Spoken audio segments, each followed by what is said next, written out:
میرا نام نجمہ روزی ہے، نجمہ یوسف بھی کہتے ہیں مجھے، اور میرے والد صاحب جو ہیں وہ جناب نگر کے رہنے والے تھے، اور اس سے پہلے جو دادا تھے وہ قادیان سے بلانگ کرتے تھے۔ تو میرا جو سٹڈیز ہیں وہ ایکچولی والد صاحب جو ہیں وہ جماعت سے اختلافات کے بعد جو ہے وہ جماعت چھوڑ کے تو چنیوٹ میں شفٹ ہو گئے تھے، تو چنیوٹ سے سٹارٹ ہوئی تھی، وہیں پہ میں نے میٹرک کیا۔ اس کے بعد جو ہے وہ میں نے اسلام آباد سے BCS کیا۔ ہماری فیملی میں سب سے پہلے میرے والد نے اسلام قبول کیا تھا، اور اس کے بعد جو ہے وہ میرا نمبر آیا، اور پھر مجھے دیکھا دیکھی خاندان کے آلموسٹ 200 لوگ جو ہیں وہ قادیانیت کو ترک کر چکے ہیں۔ میری اسلام لانے کا سبب جو ہے وہ بیسکلی میرے والد صاحب کی شہادت بنی، کیونکہ والد صاحب جو ہیں انہوں نے قادیانیت چھوڑ دی تھی، اور وہ قادیانیت کے جو ہے پردے فاش کر رہے تھے ان کی، کیونکہ بہت ساری چیزوں کو وہ جان گئے تھے، وہ اسپیشلی مرزا خاندان کے اور احمدیوں کے جو ہے وہ کیسز لیتے تھے۔ تو جو شخص بھی ان کے اندر گھس جاتا ہے وہ ان کی اس حقیقت سے واقف ہو جاتا ہے۔ تو میرے والد صاحب کی جب شہادت ہوئی، اور کیونکہ ہم یہ جانتے تھے کہ یہ سب کچھ جو ہے چل رہا ہے،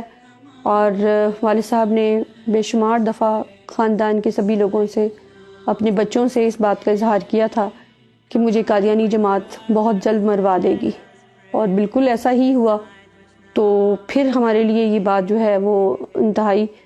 امیزنگ بھی ہوئی اور تکلیف دہ بھی، کہ ایسی پرامن جماعت جو کہتی ہے کہ جی یہاں ہم صرف محبت کرتے ہیں اور نفرت کسی سے نہیں کرتے، جس طرح ہمارے والد صاحب بتایا کرتے تھے کہ بے شمار لوگوں کو یہ مروا دیتے ہیں، اور جو ان کی بات نہیں مانتا ان کے ساتھ یہ انتہائی تکلیف دہ سلوک کرتے ہیں۔ تو وہ چیز ہمارے سامنے کھل کے آ گئی، اور اس کے بعد جب اس کو میں نے اسپیشلی فالو کرنا شروع کیا، اور اس وقت میں ابوظہبی میں مقیم تھی، اور میں نے یہ چاہا کہ میں جا کے دیکھوں خود، کہ میرے والد ایک بات کہتے تھے اور ہمیشہ سے کہتے تھے، وہ اب ہو بھی گئی ہے، تو کسی بھی طریقے سے میں جا کے اس کیس کا اینڈ دیکھوں کہ آخر یہ کیوں ہوا، اور اس کے اسباب کیا تھے، والد صاحب نے ایسے کیا کیا تھا کہ ان کو اس بری طرح سے بروٹلی مرڈر کروا دیا گیا۔ یعنی پورے پنجاب میں مجھے نہیں لگتا کہ اس طرح سے کسی کو مرڈر کیا گیا ہو کہ ان کی کمر پہ پیٹرول چھڑک کے سرگٹوں سے داغا گیا، ان کا ایک ایک دانت توڑ دیا گیا، ان کا جبڑا توڑ دیا گیا،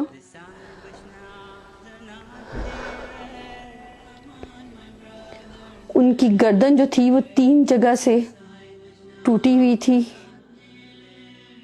ان کی بیک بون جو تھی وہ انہوں نے توڑی۔ مطلب کوئی جسم کا اعضاء ایسا نہیں تھا جن پہ انہوں نے ٹارچر نہ کیا ہو۔ ان کے پیروں پہ سوئے مارے، ان کی بغلوں پہ سوئے مارے، اور ان کے جسم کو جگہ جگہ سٹیپلر سے چھیدا گیا۔ اور ان کی ویڈیو جو ہے وہ ہمارے پاس اس وقت کی موجود ہے جس وقت کرائم سین تھا، اور ARY والے جو ہے وہ آئے ہوئے تھے، اور انہوں نے جرم بولتا میں ایک جو ہے ڈاکومنٹری بنائی تھی۔ اس میں آپ دیکھیں، کیونکہ میں تو ان کی شہادت پہ پہنچ نہیں پائی تھی، تو دیکھیں کہ پورے روم میں کاغذات پھیلے ہوئے ہیں، جیسے ایک ایک ٹارچر کر کے ان سے پوچھا گیا ہو کہ فلاں کاغذ دکھاؤ، فلاں ثبوت دو، فلاں ثبوت دو۔ اور ان سارے ثبوتوں کے متعلق وہ آلریڈی مختلف اپنی سپیچز میں لوگوں کو بتا چکے تھے کہ میں رانا ابرار ایک صحافی تھا جن کا 1-2 ماہ پہلے ان سے جو ہے وہ اس کی شہادت ہوئی تھی، اور اسے بھی جماعت والوں نے قتل کروایا تھا، اور مجھے بھی سٹل بے تحاشا جو ہے وہ خدشات ہیں۔ میرے گھر میں کم از کم 5 دفعہ جو ہے وہ لوگ گھس چکے ہیں، 2 دفعہ میرے بچوں کی گاڑی کا ایکسیڈنٹ ہو چکا۔ پھر اس کے بعد جو ہے جماعت کی طرف سے وہ بار بار کہا جاتا ہے کہ تمہارا اپنے باپ سے برا حشر کریں گے۔ لیکن میں ان کو بتانا چاہتی ہوں کہ اس طرح کے ہتھ کنڈوں سے آپ کسی پہ کبھی بھی حکمرانی نہیں کر سکتے. ایک دن آتا ہے کہ ہر چیز جو ہے خدا تعالیٰ جو ہے اس کا پردہ فاش کر دیتا ہے اور چیزیں سامنے آ جاتی ہیں. مرزا قادیانی نے لکھا کہ میرا دور ہوگا جس میں پوری دنیا میں انصاف ہوگا. میں نے خود مرزا مسرور کو لیٹر لکھے کہ میرے اس والد صاحب کے ساتھ یہ ہوا، یہ لوگ اس جرم میں شریک تھے، یہ لوگ موقع پہ موجود تھے،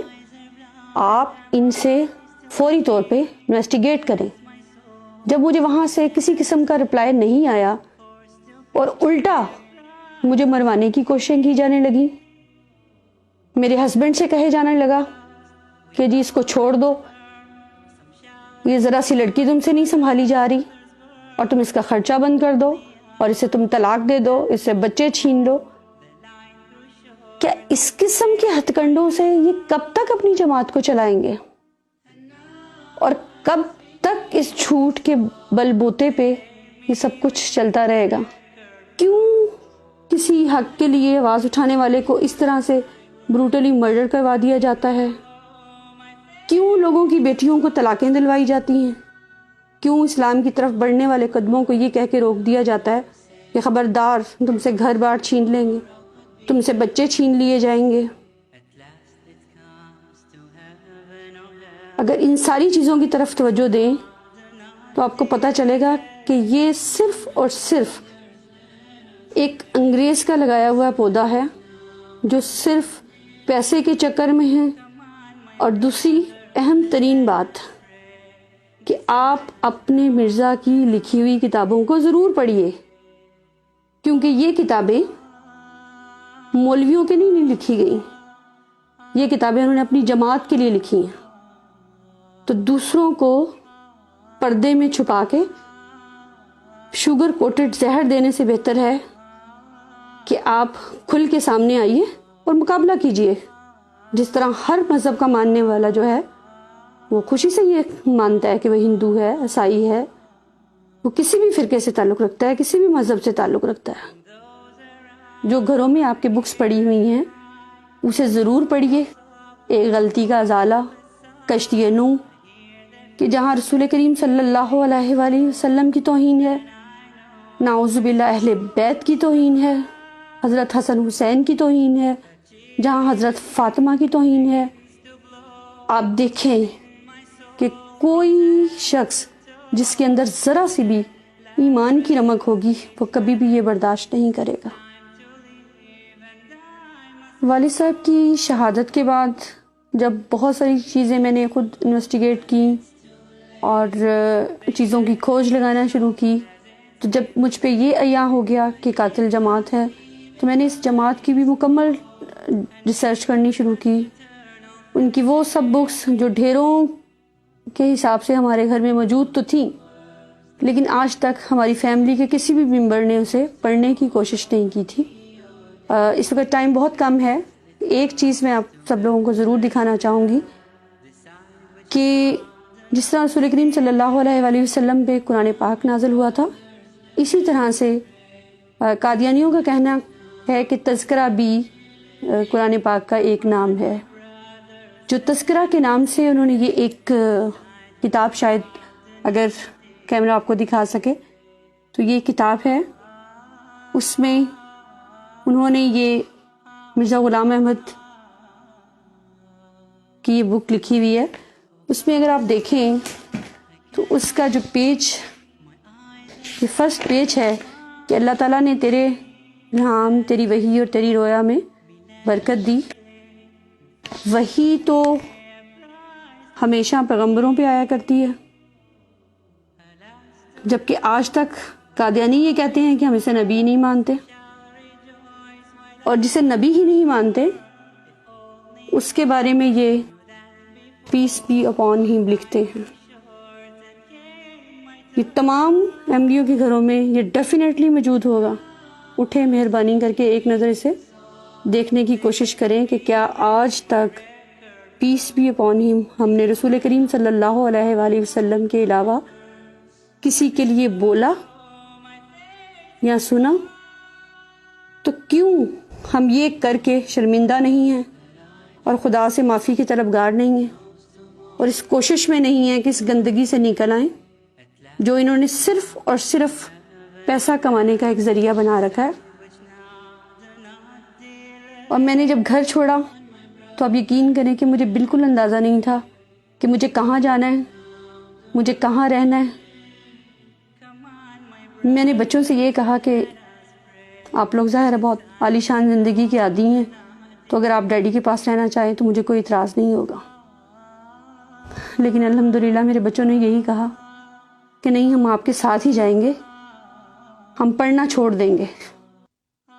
لیکن ہم آپ کے ساتھ ہی جائیں گے کیونکہ آپ کا مقصد سچا ہے اور اللہ تعالیٰ اس میں برکت دے گا. مجھے بڑی حیرت ہے, میں نے یہ زندگی کبھی بھی نہیں دیکھی تھی. ہمیشہ ایک عالی شان زندگی گزاری, اچھے سے کھایا پیا, گاڑیوں میں گھومے پھرے, اور بس اس کے علاوہ کسی چیز کی نہ ضرورت محسوس ہوئی تھی اور نہ ہی کوشش کی تھی. جہاں والد صاحب کی شہادت نے بہت بڑا صدمہ دیا, وہاں ہم سب کو ایمان کی روشنی سے بھی منور کر گئے,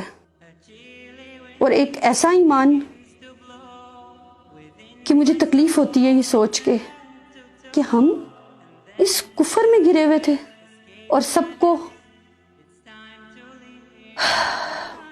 ادنا اور خود کو بہت اعلیٰ سمجھتے تھے کہ ہم بہت زبردست لوگ ہیں, ہم 73واں فرقہ ہیں. جب ہم اللہ کی طرف ایک قدم چلتے ہیں تو اللہ تعالیٰ کس قدر ہمارے قریب ہو جاتا ہے اور کس قدر جو ہے ہم پہ اپنے کرامات کرتا ہے, یہ مجھ سے بڑھ کے کوئی نہیں جان سکتا. اور میں بہت پرسکون ہوں اور خوش ہوں کہ میں وہ کام کر رہی ہوں جو مجھے کرنا چاہیے. اور میں سب کو دعوت دوں گی کہ آج یہ کرائٹیریا نہیں رہا ہوا کہ کوئی 50 سال کی عمر میں مر جائے گا تو کوئی 100 سال کی عمر میں مر جائے گا. جس قدر ہو سکتا ہے جلد از جلد قدم بڑھائیں اور اپنی آخرت کے لیے کچھ نہ کچھ کر جائیں. اسلام قبول کرنے کے بعد میرا اسپیشلی قادیانی خواتین کے لیے یہ میسیج ہے کہ وہ آگے بڑھیں, وہ چیزوں کو خود پڑھیں, دیکھیں, اپنی فیملیز کو, اپنے ہسبینڈز کو, بچوں کو پڑھائیں اور کوشش کریں کہ اس طرف سے ایمان کی طرف لوٹ آئیں. شاید میرا کوئی لفظ یا میری کہی ہوئی کسی بات سے کوئی قادیانی کفر چھوڑ کر اسلام کی طرف راغب ہو جائے اور اندھیروں سے روشنی کی طرف آ جائے.